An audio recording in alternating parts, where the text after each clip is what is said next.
What's going on, everybody? It's your boy Jay Rich, back to bring you your MLB props for June the 14th. We got a loaded slate today, some good weather for hitting, but as always, make sure to drop me a like if you like this video and subscribe for future content.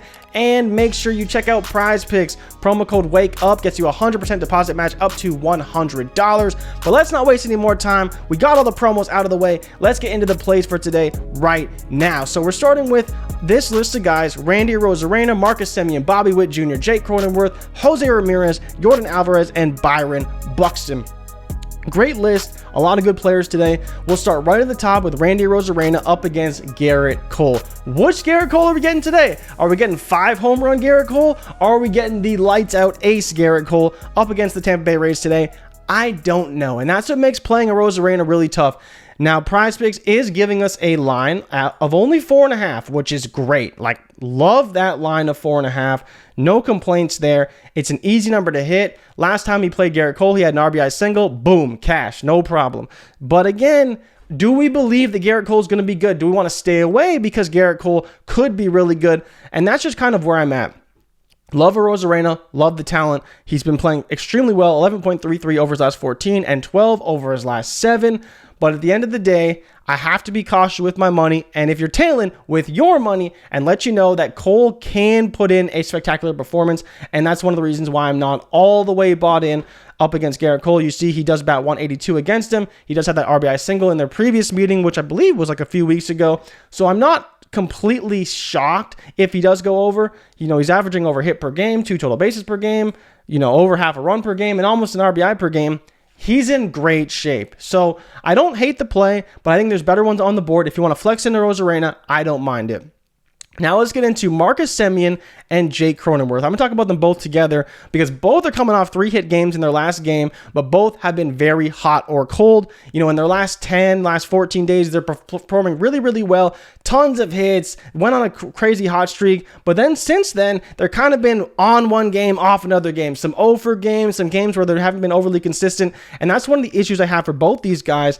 But the problem is, on the flip side, both are in great spots. Simeon up against Jose Urquidy, who is terrible. He's allowed 3 runs in his last 3 starts, over 3 runs in 4 of his last 5 games. The only one good start he had was against Texas. Marcus Simeon went 1 for 4, but this is a very different Marcus Simeon than he saw last time, a very different Texas lineup than he saw last time, and most importantly, this game is in Texas instead of in Houston. In Houston, we get the bad ballpark factor, but in Texas, it's hot and the ball is going to be flying out of there. So I do like Marcus Simeon today. I don't know if he's a full-blown core play because he can steal a base, which is great for PrizePicks because that's worth 5 points, and he's bats 400 against Urquidy, so I'm like, I'm almost there. I may talk myself into it during the video. I'm almost there, but I do like him a lot, and obviously the highest P-Val factor on the slate.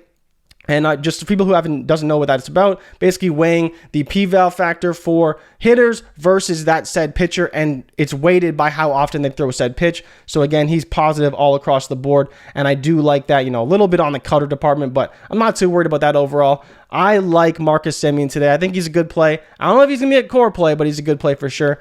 Then Cronenworth, same type of thing, up against Kyle Hendricks, who's terrible. And then let's get into the weather report because the wind is blowing out of Chicago. And that's why you want to mention talking about Jake Cronenworth, because San Diego's right-handed hitters are in play today. They could have just a crazy day. I mean, Chicago's as well, but in particular, San Diego, Manny Machado, and some of the other boppers who got a lot of power. You know, Cronenworth is a lefty, so he doesn't quite get that jet stream out to left field, but he will be in good shape, and he's obviously been playing particularly well. So I do like Cronenworth if you wanted to flex him in.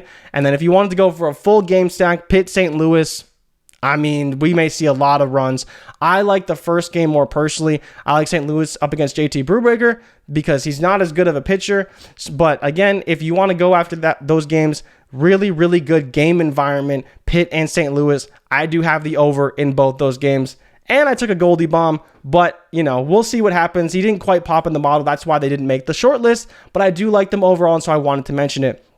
And so now we're talking about Bobby Witt, who is interesting up against Logan Webb. He's obviously never seen Webb. Bobby Witt, #1 prospect in baseball, highly touted rookie, but playing much better. You know, he got off to a really slow start, But since then, he's been playing much, much better. You see 8 points is his average over the season, 9.15 over the last 14, and 11.57 over his last 7. So he's been still on the rise. But the issue is the Royals don't do a whole lot, right? They don't score a ton of runs. I mean, Bobby Witt scores runs because he can steal bases. He can get extra base hits, but even he's not getting a ton of extra base hits right now.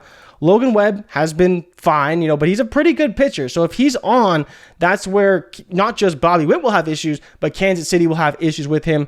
So I'm probably going to be staying away from him. I do like the low total of 5, but I'd probably rather take Randy Arozarena at 4.5 because it's an even lower number, and I think he's got just as good of a shot of going over, even against Garrett Cole. Logan Webb, another fantastic pitcher. I think I'd be staying away from Bobby Witt overall, but I do like him, and I don't think he's a bad play if you did want to go that route.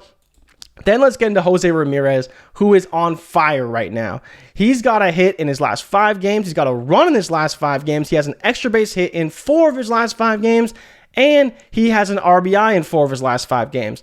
That's a baseline of about, 7 to 8 points. Now, his total is 8.5, and that's worth pointing out, but he's playing in Colorado, and we know that the ball likes to fly out in Colorado. So overall, I'm a big fan of Jose Ramirez today. I think he's in a great spot. Like you see, 0.75 extra base hits per game over his last 14 days, just crushing the ball overall, playing very, very well. And so I do like him up against Senzatella, who he does bat 400 against, which is great for me. I always love to see that history. And on top of that, like I mentioned, Coors Field, the pitch factor looks good, projection of 15.5.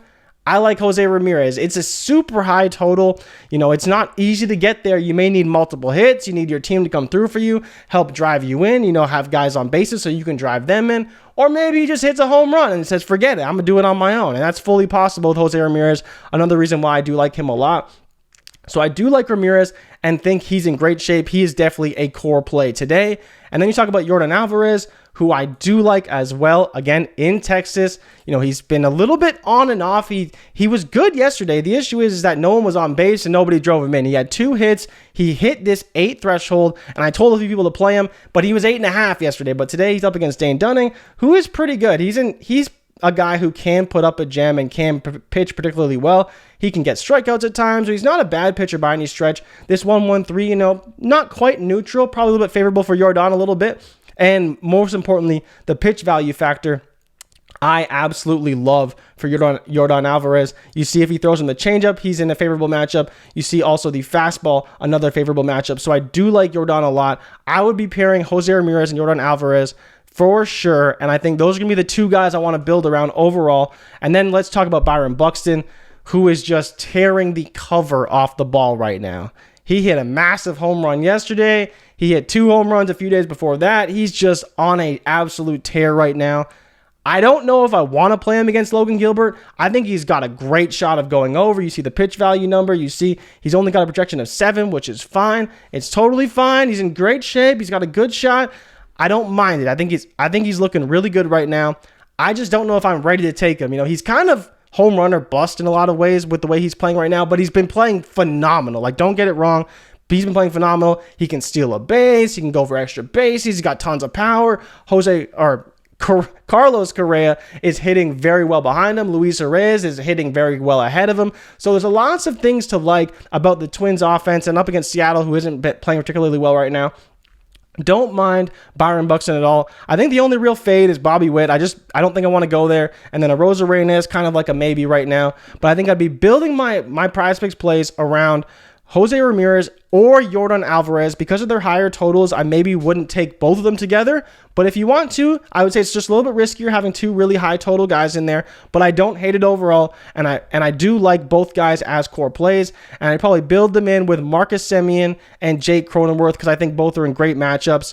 So again, I would think maybe you go Yordan, Ramirez, Cronenworth, Yordan, Ramirez, Simeon, or if you want to go a little bit safer, Ramirez, Cronenworth, Simeon, or Yordan, Cronenworth, Simeon. I think all of those guys are great plays. Mix and match them. Make sure you cover all your bases because, again, if one of them misses, you don't want to miss out on breaking even and that kind of stuff. So, as always, make sure that you Just allocate your funds properly. You don't blow your load on 1 or 2 plays because it can be very catastrophic to your bankroll. But there are your core plays, some flex options, some guys I really like today. And as always, if you tail, give them hell. And if we fail, do not bail. I'll be back tomorrow with more MLB plays, more MLB picks based on PrizePicks hitter fantasy score. I'll see you guys tomorrow. I'm out.